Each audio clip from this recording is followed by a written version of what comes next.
This is the Pine Run Doser. So this is an active treatment system.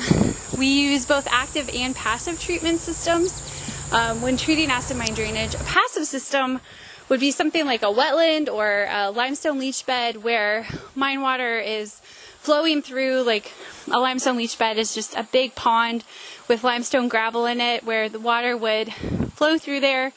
And as it reacted with the limestone is very alkaline, so as it would react the acidic water with this alkaline material, it would neutralize the acid in the water, allowing for those chemical reactions to happen, the iron or aluminum to precipitate out of the mine water and be captured in the leach bed itself, in that big settling pond.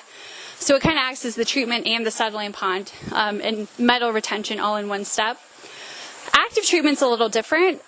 So we're actively adding an alkaline material to the water 24/7. So this system works without electricity. It's gravity fed. There's a pond just behind Shannon, behind those trees. Imagine a pond. Now imagine a system of underground pipes that bring water from that pond into this doser. So Shannon, you want to show them what it looks like inside?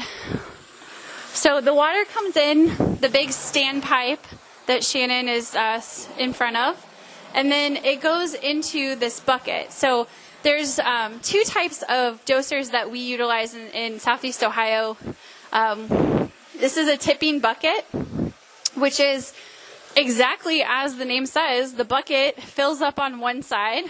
So you see the water coming in. That's in this case, the pond is being filled from the back gate, the mine discharge that we were just at up the road. We've got some of the back gate flow going into the pond, so we are not, bringing the water level of the pond down. So that water comes into this bucket. It's a two-sided bucket, so when one side of the bucket gets heavy, which is about, maybe 45 seconds or so, when it gets heavy, it tips. And when it tips, every time it tips, there's actually the lime material is stored up in the silo, the big green part of the silo.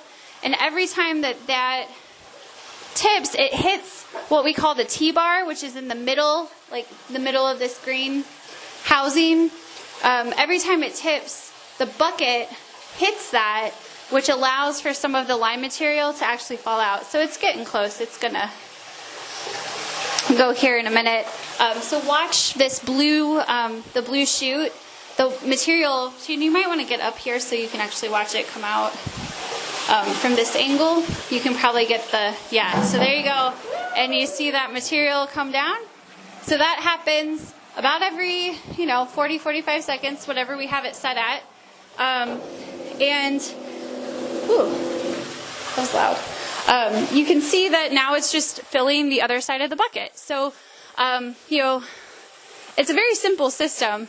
The other type of doser that we have used in some of our watersheds is one with like a water wheel. So it works same as like a mill or, any process that has a water wheel where a continuous amount of water is flowing in, turning the wheel, which turns an auger, which allows for some of the material to be dosed into the stream. So with a doser, there's a lot of good things that we really love about dosers. I think the number one thing is that the impact is immediate. So as soon as we put this material in, it's changing the pH of the water that it's mixing with. That has immediate effects of getting those metals to fall out of solution, to fall out of the water, and clean water to be making its way downstream. The other good thing about, you think about passive systems, like if you build a wetland or you build a limestone leach bed and you find out in a year or two that it really doesn't work where you put it, it's kind of stuck there. But if you have a doser, and this did happen in Monday Creek where a doser was installed at Essex, and a couple years later we realized it really wasn't doing as much good as it could be somewhere else. So we actually were able to move that doser to Monkey Hollow, where it's having now a bigger impact and bringing more stream miles back into the realm of where we really want them to be as far as the chemistry. So they're also a little bit more flexible because we can actually change how much water comes into the doser, which means we can basically determine how fast the bucket tips or the water wheel moves. We can also change how much material is dispensed with each time that it does that. So it's a little bit easier to make some minor adjustments depending on seasonality or, if it just behaves a little differently than what we expected before we built it. You want to walk around and show them what it looks like in stream? Watch your step here. All right, so this is this is Pine Run.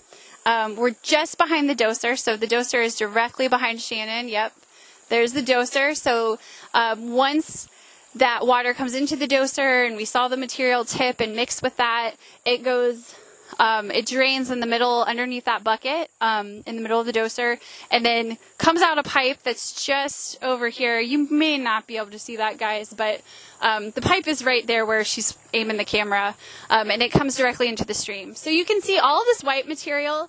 That's the lime, and you can see that this looks really ugly. Shannon has christened this the lasagna zone. And I think it's an excellent name.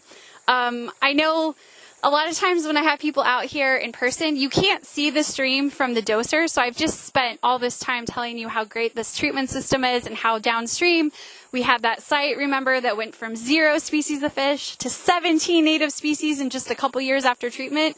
And then we walk, the 30 yards over here, and people look at it and I can just see it in their eyes. They're like, this does not look good. What is she talking about? It looks terrible.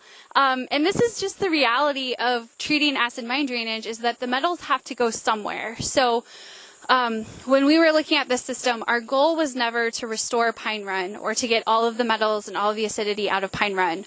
Our goal was to restore the west branch of Sunday Creek. So what we've decided to do is use this section of the tributary channel as part of the treatment zone. And so we have the buildup of lime material. You can see all of the, the red and the orange. That's all of the iron oxides that are falling out of the water here. Pine Run is actually much oranger and redder than it was, before we did this system. But downstream in the West Branch, it looks much better. And we're seeing that, anecdotally, just from those of us who remember what it looked like before at certain sites. And we're seeing that in the data that we collect as well, both chemical and biological, seeing big improvements downstream.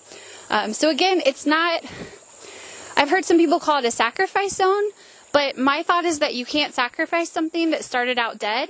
It was already dead. So this is just a zone of no recovery. But it really was never in our plan to do that. The fact that we have a lot of people, I'm trying to anticipate questions that you all might have based on questions I usually get when I'm standing here. A lot of people ask why there's so much of the lime, and is that a problem? Why do we want it to build up like that? As you can imagine, systems like this take a lot of maintenance. So someone from our team has to come out weekly to make sure that the doser is still running, because the good thing about these systems is that the impact is immediate on the restoration side and changing the chemistry. The bad part of this system is that if it stops working, that impact is immediate as well. So we have to make sure these systems continue to run, but they do go down sometimes. They get clogged up, and so someone from our team comes out and checks weekly. If for some reason it would take a couple days for us to get out here, or would take a couple days for us to fix the thing, having this extra lime here actually makes me feel good, because it can continue to wash down and to still have some treatment happening while we aren't able to add new lime.